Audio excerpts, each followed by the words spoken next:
साथियों, अब तक हम लोग कंप्यूटर बिहार बेल्डोन के लिए काफ़ी सारे क्वेश्चंस को देख चुके, काफ़ी टेस्ट को देखें जो आप प्ले लिस्ट में जाकर देख सकते हैं। अंतिम दिनों के समय है, अब समय बचा नहीं है, इसीलिए पीवाईक्यू को हम लोग फास्ट रिवीजन करेंगे। एनीवे, बिना देर किए हुए हम क्वेश्चन पर आते हैं। ये पीवाईक्यू है 19/12/2019 का क्वेश्चन है जो पिछले टर्म बेल्डोन का एग्जाम हुआ था। आगे का आज का हम लोग फर्स्ट क्वेश्चन देखेंगे। 5 एमएस वर्ड डॉक्यूमेंट एक विशिष्ट समय पर खुले हुए हैं। यदि आप इन खुले हुए डॉक्यूमेंट पर बारी बारी से जाना चाहते हैं तो आप किस टैब का उपयोग करेंगे? इसका आंसर होगा view, switch, window. Okay, option number D. MS word document में टेबल ऑफ कंटेंट को जोड़ने के लिए आप किस मेनू का चयन करेंगे? तो इसका आंसर होगा reference menu, option number C. 241.1.2.234 class का आईपी एड्रेस है। ये जो क्लास है किसका आईपी एड्रेस है? 3 का डी हो जाएगा, ई का आईपी एड्रेस है। ओके, एमएस वर्ड डॉक्यूमेंट में इंसर्ट ऑब्जेक्ट विकल्प का इस्तेमाल करते हुए एक मौजूदा वर्कशीट से डेटा को अंतःस्थापित करने के संदर्भ में निम्नलिखित में से कौन सा कथन सत्य है? 4 का आंसर हो जाएगा सी। इसमें क्या होगा आंसर? मौजूदा एमएस एक्सेल फाइल इस तरह एम्बेडेड की जा सकती है जो वर्ड डॉक्यूमेंट में केवल एक एमएस एक्सेल का आइकन दिखेगा। ओके, एमएस एक्सेल में वर्कशीट की नेमिंग के लिए निम्नलिखित में से कौन सा वैध फाइल नाम है? 5 का आंसर डी हो जाएगा, बजट 1 पॉइंट 1। नेक्स्ट क्वेश्चन देखेंगे। एमएस पावर पॉइंट में स्लाइड शॉर्ट व्यू के संदर्भ में निम्नलिखित से गलत कथन का चयन कीजिए। 6 का आंसर हो जाएगा, किसी स्लाइड के कंटेंट को परिवर्तित करता है। किसी स्लाइड के कंटेंट को परिवर्तित करता है, यह कथन गलत है। नेक्स्ट क्वेश्चन को देखेंगे। बजट और वित्तीय प्रतिवेदनों को जैसे अंकीय डेटा को संगठित कर विश्लेषित व आलेखित करने वाले प्रोग्राम कहलाता है। 7 का आंसर ए हो जाएगा, स्प्रेडशीट। एमएस एक्सेल में व्यू मेनू के अंतर्गत निम्नलिखित में कौन सा फीचर उपलब्ध नहीं होता है? किसके अंतर? व्यू मेनू में कौन सा फीचर उपलब्ध नहीं होता है? 8 का आंसर ए हो जाएगा, स्प्लिट कॉलम नहीं होगा। Freeze panes, new window, arrange all, ये सारा व्यू मेनू में होगा लेकिन स्प्लिट कॉलम्स नहीं होगा। नेक्स्ट क्वेश्चन देखेंगे। मेल मर्ज के लिए डेटा भी के कप में एमएस एक्सेल सौम्य तैयार करने के लिए यह सुनिश्चित करें कि आपकी स्प्रेडशीट में किसके नाम उन फील्ड के नामों से सुमिलित ही उन्हें आप अपनी मेल मर्ज में इंसर्ट करना चाहते हैं। तो क्या होगा? कॉलम, वर्कशीट, सेल, रो। क्या होगा? कॉलम। Next question. निम्नलिखित में से कौन सी टेक्नोलॉजी का उपयोग बैंकों द्वारा चेक की प्रक्रिया के लिए किया जाता है? OMR, QR, MICR, OCR। 10 का आंसर हो जाएगा MICR, जो हम सब चेक यूज करते हैं, इसमें MICR नंबर होता है। क्लास नेटवर्क में पहले बिट एड्रेस के नेटवर्क पार्ट होते हैं और डैश शेष बिट एड्रेस के होस्ट पार्ट होते हैं। इसका आंसर क्या हो जाएगा? 11 का डी होगा, पहले 8 होगा फिर होगा 24। ओके, 24 यानी कि option number D. Next question देखेंगे, क्वेश्चन नंबर 12। एमएस एक्सेल में लॉक या अनलॉक कॉल्स फंक्शन के कार्य करने के लिए इनमें से किस विकल्प का इलेक्ट किया जाना चाहिए? 12 का आंसर हो जाएगा ए, प्रोटेक्ट वर्कबुक फंक्शन को इनेबल करने की आवश्यकता है। नेक्स्ट क्वेश्चन देखेंगे। एमएस एक्सेल में डैश आपको मार्केट कोर वाली फॉर्मेटिंग लागू करने के पर दिखने वाली संख्याओं के तरीके में परिवर्तन करने की सुविधा देता है। यह उस स्थिति में उपयोगी होता है जब आप संख्याओं को अधिक पठनीय फॉर्मेट में दर्शाना चाहते हैं या आप संख्याओं को टेक्स्ट या सिंबल के साथ संयोजित करना चाहते हैं।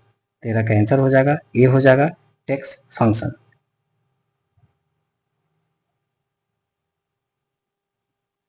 नेक्स्ट क्वेश्चन देखेंगे, क्वेश्चन नंबर 14। एमएस एक्सेल में प्रोटेक्शन फीचर के संदर्भ में निम्नलिखित में से कौन सा कथन असत्य है? असत्य की बात करता है। क्वेश्चन नंबर 14 का आंसर सी हो जाएगा असत्य में। देखते हैं सी में क्या है। आप पासवर्ड निर्दिष्ट करके अपने वर्कबुक के स्ट्रक्चर को लॉक नहीं कर सकते हैं, ये ऑप्शन असत्य है। नेक्स्ट क्वेश्चन है 15 नंबर। एमएस वर्ड में मेल मर्ज के लिए यदि आप एमएस एक्सेल में डेटा सोर्स का इस्तेमाल कर रहे हैं तो इसमें कुछ स्पेसिफिकेशन मिल सकते हैं।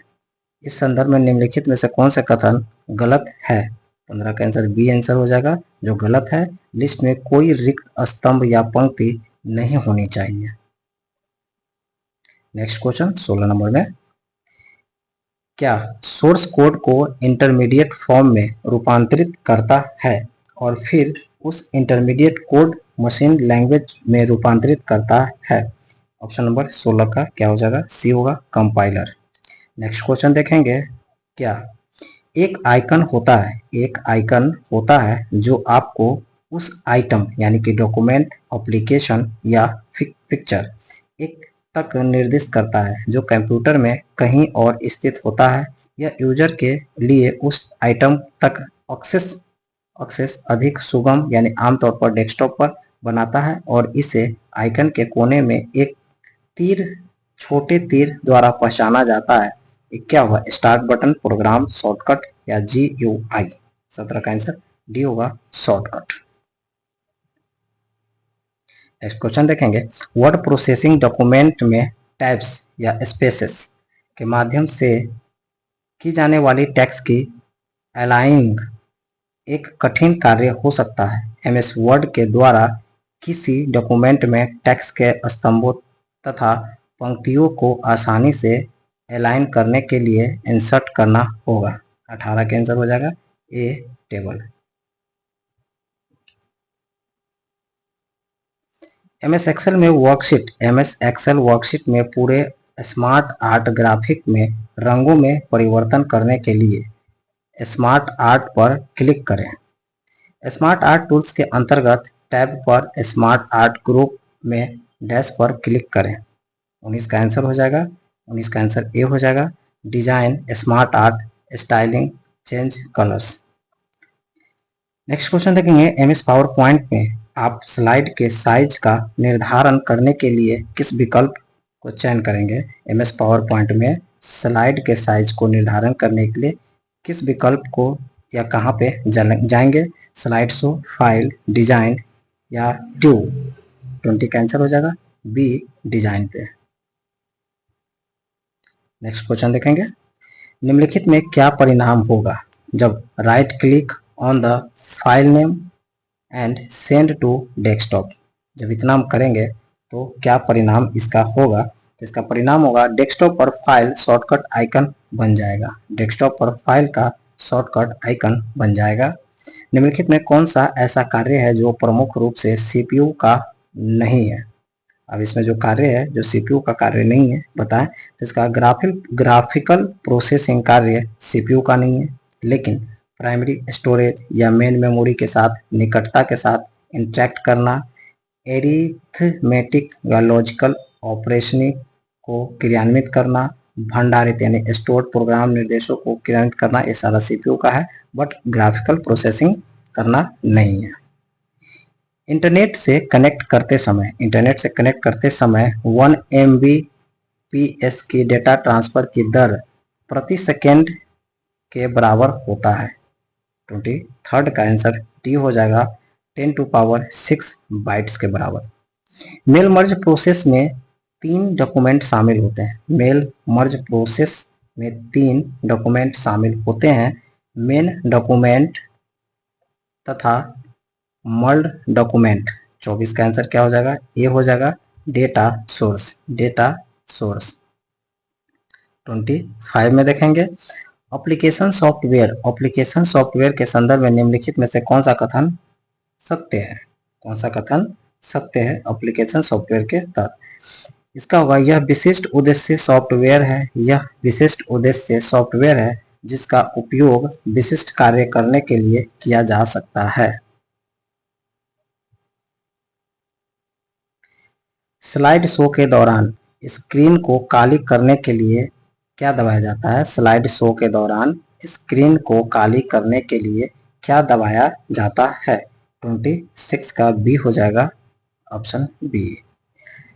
यदि आप MS Excel 2016 worksheet stand out पर विशिष्ट डेटा बनाना चाहते हैं तो क्या, जैसे कि ऑरो, स्टार या बैनर का उपयोग करना एक अच्छा तरीका होगा? तो इसका आंसर हो जाएगा 27 का बी हो जाएगा, स्टार्ट आर्ट। Start art. 28 में देखेंगे निम्नलिखित में से कौन सा कमांड बटन MS एक्सेल में सेल के कंटेंट्स का फॉन्ट साइज नहीं परिवर्तित कर सकता है? तो 28 का आंसर हो जाएगा सी हो जाएगा, shrink text to fit. Shrinks text to fit. आप अपने समस्त ग्राहकों को एक मानक पत्र भेज रहे हैं। आप पत्र में अपने ग्राहकों के नाम व पते लिखना चाहते हैं। MS वर्ड 2016 में आप क्या इंसर्ट करेंगे? 29 का सी हो जाएगा, data source. Data source. MS power point में की सेटिंग के लिए ट्रिगर विकल्प का उपयोग किया जाता है। MS पावर पॉइंट में कौन से सेटिंग के लिए ट्रिगर विकल्प का उपयोग किया जाता है? 30 का animation. Animation. Animation. MS word एक पैराग्राफ के भीतर दो लाइनों में के मध्य दूरी को क्या कहलाता है? MS वर्ड में एक पैराग्राफ के भीतर दो लाइनों के मध्य की दूरी को क्या कहलाता है? तो इसका हो जाएगा लाइन स्पेसिंग। लाइन स्पेसिंग कहलाता है। नेक्स्ट क्वेश्चन देखेंगे। निम्नलिखित सेल्स के कंटेंट्स पर विचार करना है। ठीक है, ए बी लिखा हुआ है, ये ऑप्शन है। अब इसमें कौन सा ऑप्शन होगा खाली स्थान पे, देखते हैं। सेल C1 में फॉर्मूला है equal to A1 plus $1, dollar का सिंबल है। C1 से फॉर्मूला C2 में कॉपी किया जाता है तो C2 में दिखने वाला मान यानी वैल्यू क्या होगा? 32 का, इसमें होगा 7। क्या होगा? 7। ओके, यानी कि ऑप्शन नंबर सी।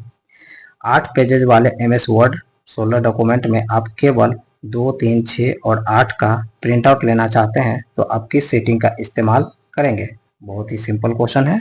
33 का आंसर हो जाएगा, बी हो जाएगा, कस्टम प्रिंट करेंगे। जो पेज लेना चाहते हैं वही पेज मेरा प्रिंट आउट दिखेगा। ओके। कंप्यूटर के नेटवर्क कार्ड और नेटवर्क राउटर को कनेक्ट करने वाले केबल को क्या कहा जाता है? कंप्यूटर नेटवर्क कार्ड और नेटवर्क राउटर को कनेक्ट करने वाली केबल को क्या कहा जाता है? 34 का डी हो जाएगा, registered jack 45। Registered jack 45। Next question देखेंगे। MS एक्सेल वर्कशीट में संख्याओं के वे पंक्ति स्तंभ क्या कहलाते हैं जो चार्ट में प्लॉटेड होते हैं? बहुत ही अच्छा क्वेश्चन है। इसमें होगा डेटा सीरीज। एक वर्कशीट की एक सेल की फॉर्मेटिंग को उसी वर्कशीट की दूसरी सेल में लागू करने के लिए आप निम्नलिखित में से किसका उपयोग करेंगे? 36 का डी हो जाएगा, paste special format. Protect workbook function क्या कहलाता है? प्रोटेक्ट वर्कबुक फंक्शन क्या कहलाता है? 37 का आंसर ए हो जाएगा। यह वर्कबुक को इस तरह से रक्षित करता है कि इस तक केवल वही लोग पहुंच सकते हैं जिनके पास इसका पासवर्ड होगा, इसीलिए इसको प्रोटेक्ट वर्कबुक फंक्शन कहते हैं। वायरलेस नेटवर्क का इस्तेमाल करते समय SSID इनमें से किसे निरूपित करता है? तो ये होगा unique identifier of wireless network. MS word में टेक्स्ट की फॉर्मेटिंग करते समय निम्नलिखित में से कौन सा वैध विकल्प नहीं है जो उपलब्ध होता है? तो 39 का बी आंसर हो जाएगा, एक्सपोनेंट। नेक्स्ट क्वेश्चन देखेंगे। निम्नलिखित में से किसे किन्हें लो लेवल लैंग्वेज के रूप में परिभाषित किया जाता है लो लेवल लैंग्वेज में? तो असेंबली। क्या होगा? Assembly. Next question, MS Excel 2016 में आप वर्कशीट को रीनेम कैसे करेंगे? एमएस एक्सेल 16 में वर्कशीट को रीनेम कैसे करेंगे? 41 का सी हो जाएगा, right click on the sheet name and rename. Okay, option number C, right click on the sheet name and rename.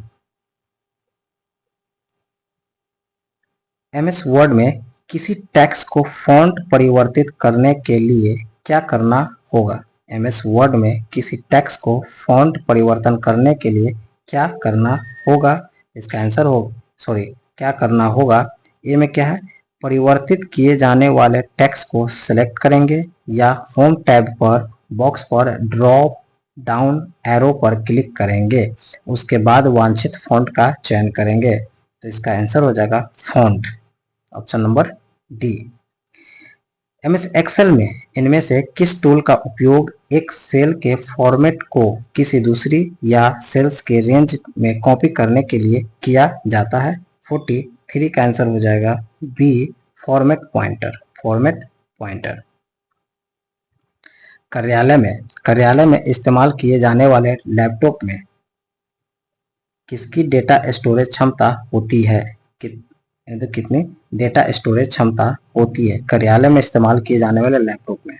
44 का आंसर हो जाएगा ए, यानी कि 512 GB. 512 GB. MS power point में टेक्स्ट डायरेक्शन में डिफॉल्ट रूप से कितने विकल्प चयन उपलब्ध होते हैं? कितने विकल्प उपलब्ध होते हैं? 45 का बी हो जाएगा 4। एमएस वर्ड 2016 में मेल मर्ज का इस्तेमाल करते हुए लेबल्स को प्रिंट करने के लिए किसमें स्टार्ट मेल मर्ज और लेबल्स पर जाएं? किसमें जाना होगा? एमएस वर्ड 2016 में मेल मर्ज का इस्तेमाल करते हुए लेबल्स को प्रिंट करने के लिए किसका इस्तेमाल करेंगे? 46 का डी हो जाएगा, mailings greater than start mail merge greater than labels पर जाएंगे, ये हो जाएगा। जुड़ी हुई हार्डवेयर डिवाइस तथा ऑपरेटिंग सिस्टम के मध्य आवश्यक रूप से निर्बाध कम्युनिकेशन की सुविधा देता है। किसका देता है? 47 का सी हो जाएगा, डिवाइस ड्राइवर। कॉलम बी की समस्त सेल के कंटेंट को बोल्ड और इटैलिक करने के लिए आप क्या करेंगे? 48 का बी होगा। क्या होगा? 48 का बी होगा, जैसे कि बी की सिलेक्ट करेंगे और होम मेनू के अंतर्गत फॉन्ट ग्रुप में बी तथा आई का उपयोग करेंगे। MS Excel wrap text feature text को समायोजित करने के लिए किसको एडजस्ट करता है? MS Excel wrap text feature text को समायोजित करने के लिए डैश को एडजस्ट करता है। किसको एडजस्ट करता है? 49 का डी हो जाएगा, रॉ की ऊंचाई को एडजस्ट करता है। विंडोज एक्सपी में कौन से बटन होते हैं जो आपको सामान्य टूलों तथा वर्तमान में चल रहे प्रोग्रामों तक त्वरित एक्सेस देती है? 50 का बी हो जाएगा, टास्क बार। रेंज A1:D5 में कितनी सेल होती है? रेंज A1 और D5 में कितनी सेल होती है? 51 का बी हो जाएगा, 20 होती हैं। एमएस वर्ड में प्रिंट प्रीव्यू पाने के लिए Ctrl+P के अतिरिक्त किस शॉर्टकट कुंजी का उपयोग किया जाता है? तो इसका होगा Ctrl+F2 से भी प्रिंट कर सकते हैं। IO डिवाइस सीधे मदरबोर्ड से जुड़े इलेक्ट्रॉनिक मॉड्यूल से जुड़े होते हैं जिन्हें कहा जाता है? 53 का बी, डिवाइस कंट्रोलर। नेक्स्ट देखेंगे 54 में एमएस एक्सेल में सेल स्टाइल्स फीचर के संदर्भ में निम्नलिखित में से कौन सा कथन सत्य नहीं है? 54 का आंसर हो जाएगा डी हो जाएगा, इससे पंक्ति की ऊंचाई या स्तंभ चौड़ाई परिवर्तित होती है, जो सत्य नहीं है। निम्नलिखित में कौन सा आउटपुट डिवाइस नहीं है? आउटपुट डिवाइस नहीं है। आउटपुट डिवाइस स्कैनर नहीं, प्लॉटर, मॉनिटर, प्रिंटर सभी आउटपुट है, लेकिन स्कैनर आउटपुट डिवाइस नहीं है। रिक्त स्थानों की पूर्ति करें। रिक्त स्थानों की पूर्ति करें। स्टार्ट होगा, start, MS office, MS word, तो इसमें क्या होगा, एप्लीकेशन, मेनू, विंडो या ऑल प्रोग्राम। ऑल प्रोग्राम 56 का डी।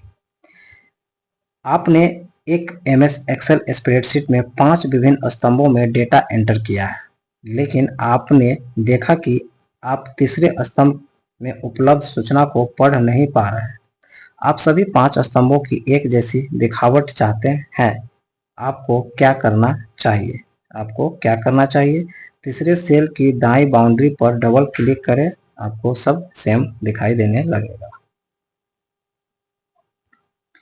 एक वर्कशीट से दूसरे वर्कशीट में जाने के लिए निम्नलिखित में से कौन सा शॉर्टकट कुंजी होगा? एक वर्कशीट से दूसरे वर्कशीट में जाने के लिए कौन से शॉर्टकट की होगा? तो control plus page down, control plus page down. MS Excel worksheet में सभी सेल डिफॉल्ट रूप से होती है, लेकिन उन्हें किसके रूप में फॉर्मेट किया जाता है? 59 का ये होगा, अनलॉक या लॉक्ड, अनलॉक या लॉक्ड। निम्नलिखित में से कौन सा प्रोग्राम यूजर को डिलीट या फाइल तक एक्सेस प्रदान करता है? निम्नलिखित में कौन सा प्रोग्राम यूजर को डिलीट फाइल तक एक्सेस प्रदान करता है? इसका होगा विंडोज एक्सप्लोरर। फ्रेंड्स, आपको अच्छा लगा तो प्लीज़ इसको लाइक, सब्सक्राइब और कमेंट जरूर करें। Thank you.